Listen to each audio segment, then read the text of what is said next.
It's Don here from the board. Thank you for checking out this video. So I met up with one of my local boys today who ran our latest Taobao group buy. And one of the things that I've talked about on the podcast a couple of times now was that I decided to get a set of the KBDFans EDRUG Mix Keycap sets. This set is really interesting because it's a completely different profile, kinda. It's also a PBT, it's laser etched with infill, and it's really affordable. And when I say it's really affordable, at the time that I'm doing this video, at the time when I bought it, it was only $40 US. Now, they didn't have blank options when we made the order, but that week following, they actually released the blank set, which we talked about also on last week's podcast, which was the navy sort of jeans blue with these really weird brown modifiers. So the stuff came in and I was able to go and pick it up. So thank you very much to MX Blue for actually organizing that and making sure that I could actually get this in my hands. Now, the box is open only because the Taobao people had to make sure, because I bought it actually through Taobao as a Taobao buy instead of from KBDFans directly, and they had to take pictures of it to make sure that it was the right thing, that kind of stuff. So let me switch over to the desktop and we can check out the kit. Now, it's a very simple black cardboard box. If she'll let me flex the tabs. Oi, behave.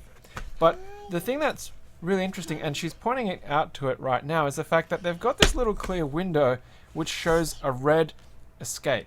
Now, I don't know why they put that there as a feature because it's kind of misleading. The set isn't red. So if you were to actually pick this up and you were to look at it, you'd be like, oh, the actual keycaps are going to be inlaid with red. But the reality of the situation is that they're not. And of course, you would already know that because when you buy them from the website, they're actually blue. It's nice that it came with a keycap puller. And it's a very simple layout in a very small tray compared to other keycap sets. For example, when I got the grey set from Mastrop, which was the cherry profile one, they actually had it in a much longer box, which is more in line with like a standard keyboard size. So there's two layers to this. You can see there's just the F keys and most of the alphas in one side, and then of course when we lift the second layer, we get that layer down below. Now they didn't have a unique, I suppose, tray for these other weird ones. So they've put the extra app button there, and then they've also got this short shift just stuck in where a keycap puller might live. What I do find interesting and amusing is the fact that they do provide you with a puller, but it's a completely different shape, size, profile, and obviously that foam does not suit it at all. Now, first impressions, it's well worth the $40 in that the keys feel solid. We were talking about how there's been pictures that we can see the actual ridges. You're so talkative today. You can see the ridges on these actual keycaps, and we weren't sure if you would actually be able to feel them. And I can tell you right now, you definitely can. So by running your fingers over the top of these, just gently, very lightly, you can actually feel the ridges from the laser burning. Is it going to be something that's going to bother me? Probably not. Is it going to bother you? I don't know. That depends entirely on how sensitive you are and if you move your fingers on keycaps often when you actually type. You're really enjoying this, aren't you? Now, I'm just going to take one of these up, if she's going to let me. There we go. And let's have a look at it, if the camera will allow me to focus it a little bit better. See how that goes. There we go. So you can see the infill. If I can hold it steady enough. I don't know about that. It did get just a bit of a temporary focus lock on it before. There we go. And you can kind of see that there is the ridges that I'm talking about there. you probably can't really see it. Oh, you can kind of just see it there. Now, I realize that I'm not doing a very good job because I'm moving all over the place. But I think what's really cool about this is that these are supremely thick keycaps. Hey, you're going to damage that. I'm just going to have to take that away from you, okay? There we go. Now, when I say thick, I mean these are thick. They are very, very thick keycaps. Now, if I just get a ruler here and I check them, they are definitely a 1.5mm keycap. So they're very strong. I am pushing on them and they don't flex very much. They do have a little bit of flex in them. You can see the sprues on the inside of the cross stem. I'm not sure if the there we go. So you can see the sprues that were actually involved with their injected molding, and it's a little bit rough on the bottom there on some of those points. But you know, for $40, I probably wouldn't complain very much about that at all. You're so active, huh? Such a little monkey. I only just saw that then because I haven't actually taken any of these switches, these keycaps before, but they've actually got the letters there, which is pretty cool. Now, if we're looking at the actual profiles, so that's row 1. It's very short, I suppose, if that's really what you want to call it. It's not as accentuated as an SA profile. Hey, Daddy's trying to do a video, okay? Calm down. Then we have a little bit of a sculpt there. It's a little bit raised. It's still quite flat. It's almost row 3-ish, I would say. Then our actual sort of row 3 is now a negative profile. So it starts to sort of come up. Then our row 4 is much more aggressive. Much more aggressive with that negative angle. And then, of course, our row 5, which is down the bottom, actually seems like it's very, very similar to our row 4. So much so that if I just take the spacebar up, let's see if they look very similar. If I flip this around and put it back to back, yeah, they look pretty much the same. So there you go. So row 4 and row 5 appear to be, at least on quick inspection, the same. Right. At this point in time, there's not much else that I can say without actually, say, putting them onto a keyboard and giving them a try. I haven't quite decided what I'm going to do with these, if I'm going to be taking them to work or putting them onto some other keyboard, or maybe even swapping out my my default ones here. We'll see how that goes. Hey, don't play with that, please. The problems when you have somebody so active and interested in poking and playing with things. When are you going to be able to start building your own keyboards, hey? Right, well, I am going to say that I want to do a part 2 to this. Whether I append it to the back of this video or not is going to be a different matter, but we'll just have to see how it goes. So if not, then thank you, of course, for checking out the video and whatnot. If there is a part 2, I will see you very shortly in part 2. So, as usual, until next time, happy clacking. You gonna say bye? Bye. Yeah. And we're back with part 2 of the EDRUG Mix Keycap set review.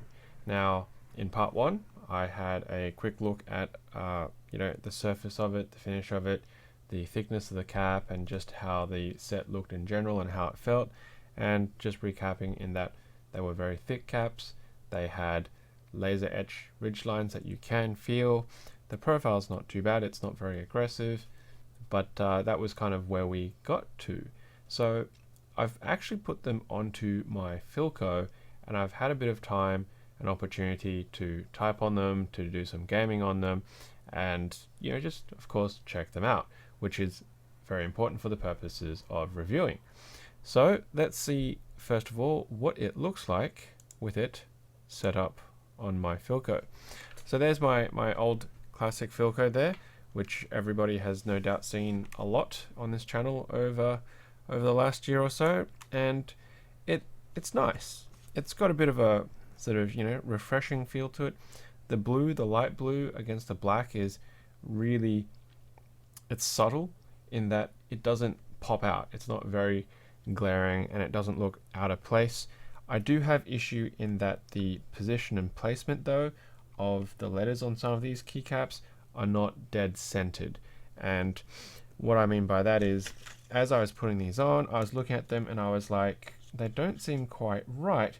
And if you do line up, for example, the bottom of some of these letters, like I'm kind of doing there, you'll see, for example, well, probably won't see it very well, but on mine at least, the Y, the letter Y is actually about 1 millimeter higher than the other keys. So I don't know if it's going to be very evident, but when you look at it, the Y is actually kind of noticeable that it is higher. That kind of thing, you know, it's a manufacturing issue.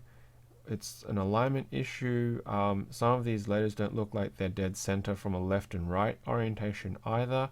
So that's another thing to be, I wouldn't say concerned about, but it is definitely something to think about in that, for example, you know, this keycap, the V looks just slightly to the right.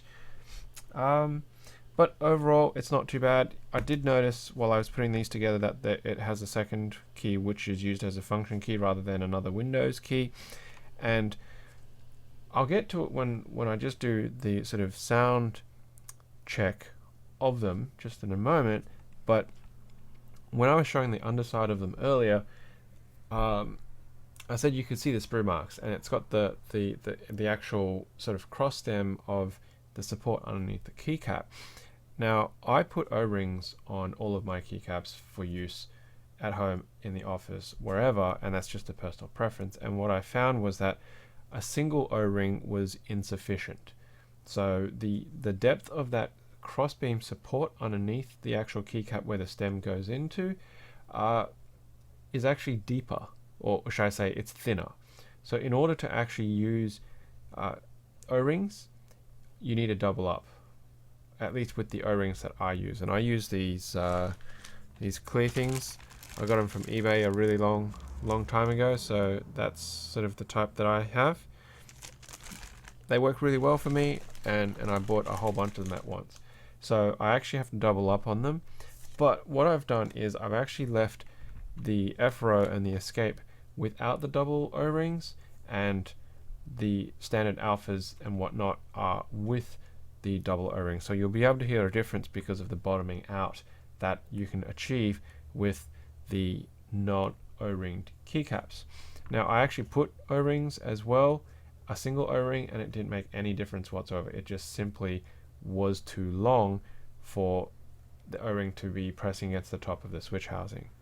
So let's just have a listen sort of from a ear perspective, should I say, because if I'm sitting here then and I sort of have the mic at about the same height, this is what you would expect to hear without being really up close and personal. So I'm just switching over to the notepad there. So standard typing.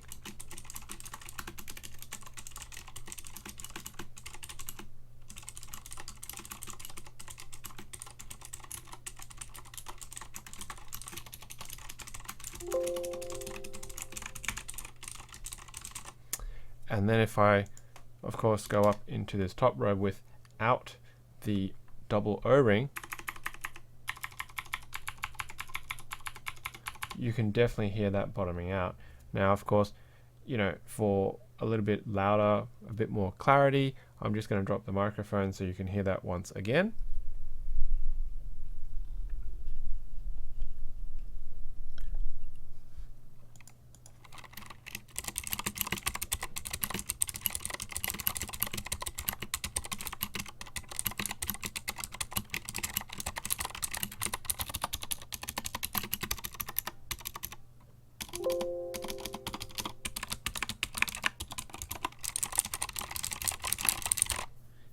and then the top keys without the double O-rings.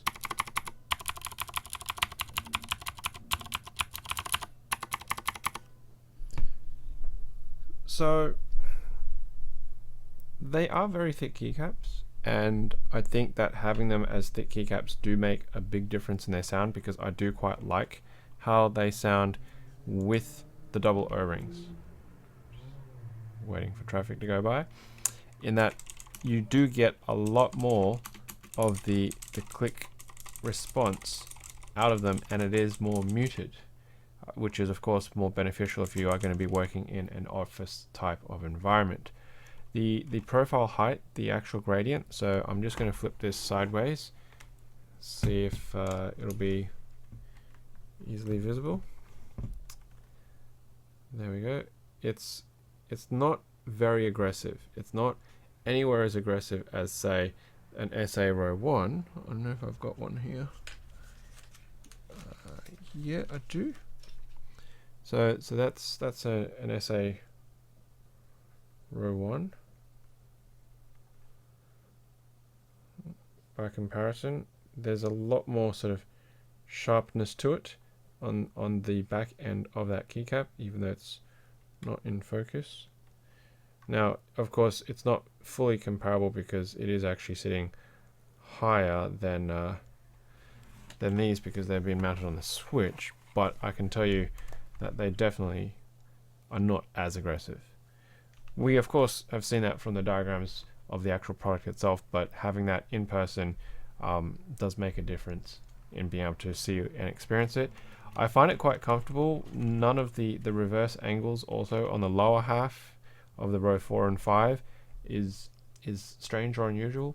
The only thing that I do kind of miss though is that when you flip the spacebar, nothing really happens, so I don't get that sort of back angle on the spacebar that I do like with the flipped spacebar. Other than that, there's no kerning issues at all compared to the old classic, you know, back space kind of thing, and they're legible, they're relatively clean.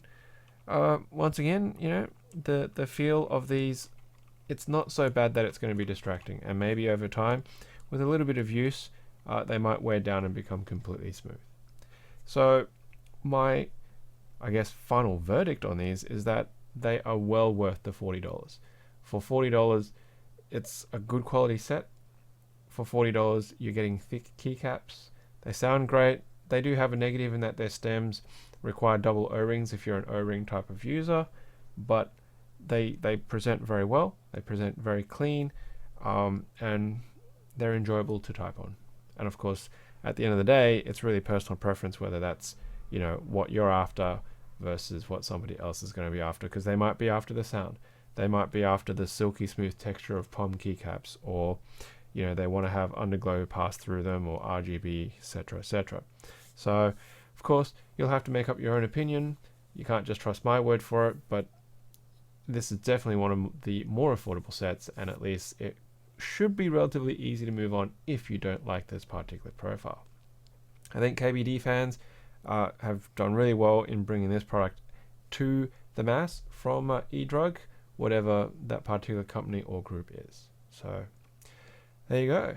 Well, please of course leave any comments below, any questions that you have, and if you like the video, hit like. If you think somebody else might like this video so that they can make a decision on buying this particular set, please hit share. And if you've come across this video and you haven't subscribed to our channel, please hit subscribe. Would really love and appreciate your support. So thanks very much, of course, again for checking out this video, and until next time, happy clacking.